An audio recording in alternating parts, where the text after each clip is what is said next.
training on vault, just working on some fundamental things that, ultimately I think led to some better landings, a little bit more confidence.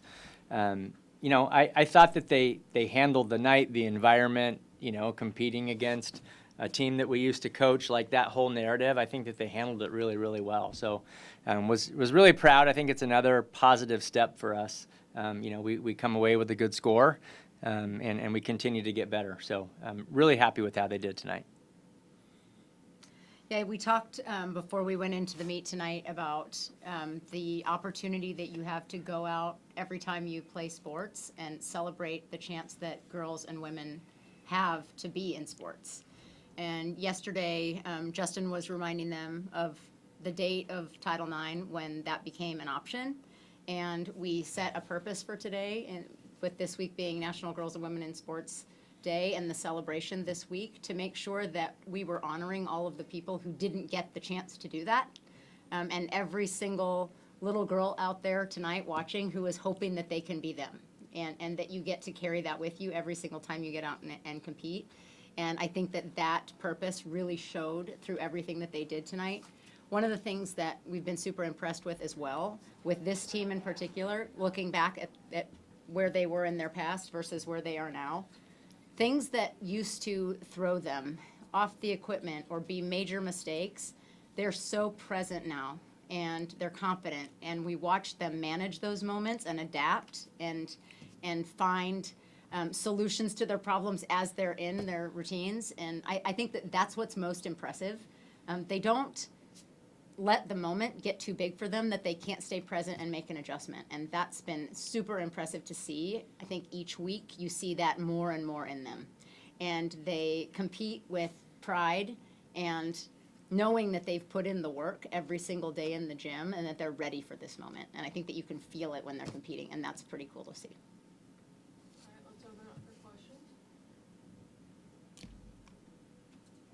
Address the elephant in the room. How was it to compete against Cal rather for Cal? It was great seeing all of the girls. Like we haven't seen them since we left, and so the opportunity to kind of give everybody a hug and say hello was really nice. We obviously know that team really, really well. Anytime we compete, we really try not to pay attention to anybody else that's in the building, and I think that we did a good job with that tonight. Like, it would have been really easy to be distracted by the fact that, oh my gosh, that's the team that we used to coach and where we just came from. So I thought that they handled that part of it really well.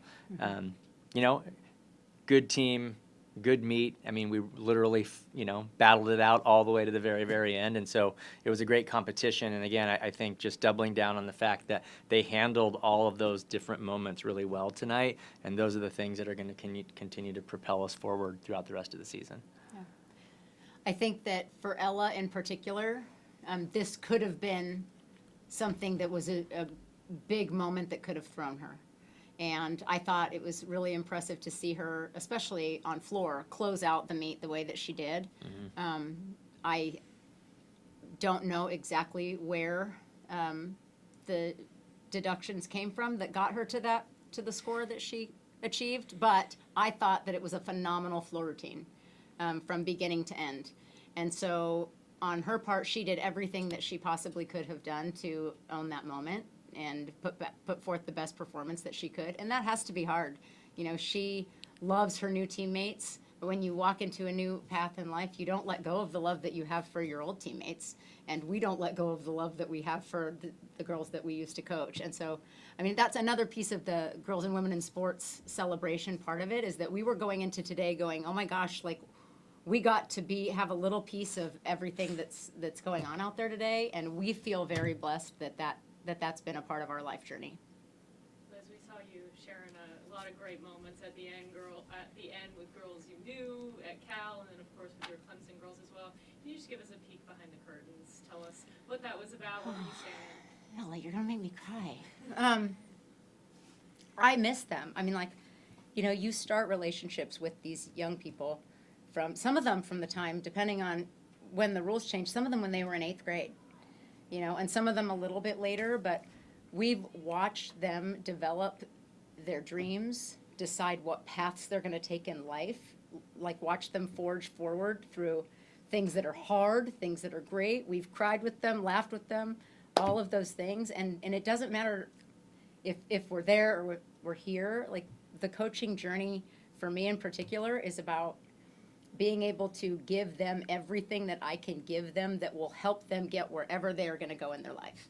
And like, I feel very blessed that I get to do that. I feel like there's a calling that I have, that whatever things that I have been given in my life, I want to give back to them. That's why I have them, and I'm supposed to share them with other people. And so it's very emotional to watch them, you know, Maddie and Maya, who are out there coaching right now and just graduated. And I want to know, like, what's the next step in your life? What are you doing? Like, what are your goals? And there's not going to be a time that journey stops or that conversation ends. They're human beings that we love and care about, and that we're going to watch them throughout their entire lives. When it's a job, when they get married, when they have children, like, those are all going to be amazing moments. That's like the coolest part of coaching. I mean, the wins are awesome, and we're super competitive, and of course we want to win. But at the end of the day, I think, wow, like, we've been able to develop relationships with so many of these young people, and thinking about how we're going to prepare ourselves to make sure that we're giving the best that we possibly can of ourselves to anybody who comes in the future as well. Saw you both having conversations at the end about some of the scoring. Can you just tell me what was going through your head? What did you think was supposed to happen versus what happened? I think that there were a few routines tonight that we felt like the scoring was questionable. You know, I mean, we're not sitting in the chair, you know, and we realize that this is a subjective sport. But, you know, Tara's beam in particular, I mean, she started off with a no wobble beam routine to stuck dismount, and I think she went 9.8. You know, that was a little bit of a head scratcher. Ella's floor was a little bit of a head scratcher, I think, for us. I thought that she did, in a lot of ways, a better floor routine than she did last weekend. You know, and Bree always performs and does well. And I think that you could go, you know, a little bit higher there. But again, I think that in the moment, certainly we get frustrated about scoring. But then when you have a minute to take a breath and kind of disconnect from that for a second, and you think about how many things we did well and the places where we really improved and the things that we're going to be able to lean on when we get into the postseason, like, those are the things that really matter. But like Liz said, we're competitive. You know, we want to win, and we're going to do everything that we can to argue and fight for our athletes, you know, when it's appropriate. But there was a couple of head scratchers tonight for sure. Yeah, I think that Emma Malewski's quality of movement on the balance beam is impeccable. And I think that it's something that you don't see that often, especially in the NCAA. Like, there's definitely an international quality, and it's obvious that she has that kind of experience, but she goes out of her way in her performance to show off those things, and she does things that she doesn't have to do, and the rules don't require it, but it's just beautiful. And so I want her, of course, because I know how much it means to her, I want her to get rewarded for that extra effort. And I think that that's where you get a little passionate about scores also, is because you know everything that went into that moment to get to that performance. And so you can't unknow that journey, and that fuels the passion and the feelings that you have about it. I also am a judge. I've sat in the chair. I know what it's like to be evaluating in those moments. And you're human beings sitting in the chair, and you have a feeling about things. That's going to be always part of what we do as officials. But from a technical coaching perspective, I feel like, wow, are there some things that we need to reevaluate, because I think that they look fantastic, and obviously the judging panel didn't see it the same way. So maybe those are things that we need to go back, make some changes, and adjust. But to the athletes' credit, they did everything that they were supposed to do, and that's all that you can ask from them. To those, like, small adjustments you've mentioned Mhm. and the outcome of tonight's meet, as crazy as to say, we're nearing the halfway point of the season. How would you use those small pieces that have been building to kind of go into the rest of the season? A 197 last week, almost a 197 this week. What's next? I would like to see everybody get healthy. That's one piece of it. You know, Maggie Holman has been fighting a cold and flu for the last 2 weeks, and she's just getting her energy back, and she's fine. And this week she had almost a full week of training, is feeling a lot better. But I know that when she feels like she can put forth a full schedule of regular training, she's going to feel like she's got a lot more ownership of what she's doing. We've had multiple people in that same boat, right on the edge of cold and flu season. And so I would like to see everybody get healthy so that they're doing gymnastics with a little bit more freedom. You know when you're not feeling 100% that you have to really be super intentional about what you're doing with every single turn. So you lose a little bit of that, just let it go, I've trained for this, and trust every single piece that you've trained for. So I hope that we can get a little bit more of that training. But overall, I mean, I think that they're doing impeccable gymnastics and they're continuing to get better. I mean, it's not, I feel like there were plenty of moments tonight that were better than last week's meet. And so that's a really good thing to see. I want to keep seeing them improve. Liz, you've talked about what it means to the girls, but happy National Girls and Women in Sports Day to you too. Thank you. What does this day mean to you? I think about, in my family, my mother was a diver, and her mother was also really athletic, did acrobatics, and I think about the fact that she wasn't allowed to do, like she couldn't have competed in college. She wouldn't have had the opportunity to have a scholarship and compete. And even when my mom was coming up through diving, there weren't a lot of opportunities. And so she had to say no to a lot of the things that were not, just weren't possible for her family. And so when I was 12 years old, there was a big decision in our family of whether or not I was going to keep doing gymnastics, and if I did, that I was going to have to move away from home. And so I moved away from home at 12 to train and was on the national team. But that sacrifice for my family was a huge thing. But the reason that I was able to do that is because there were opportunities for me to pay for college. Like, yes, I was going to, go as far as I could on our national team and competing internationally, but I knew that if I stayed on this path that I would also get an education, and that education would open up other doors for me.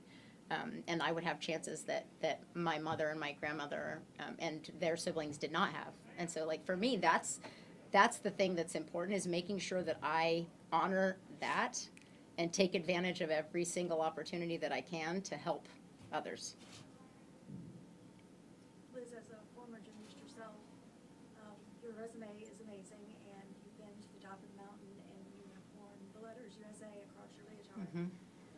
Are there any lessons or great moments or hard moments that you find yourself tapping back into that well to sprinkle knowledge into your gymnast today? Do you have any, Yes.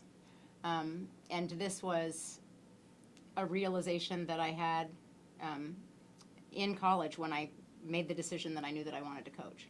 And national team life is not awesome. Anybody, like, there are parts of it that are awesome, but especially in the 90s, it was not a fantastic experience for everyone. And it's pretty hard on your confidence.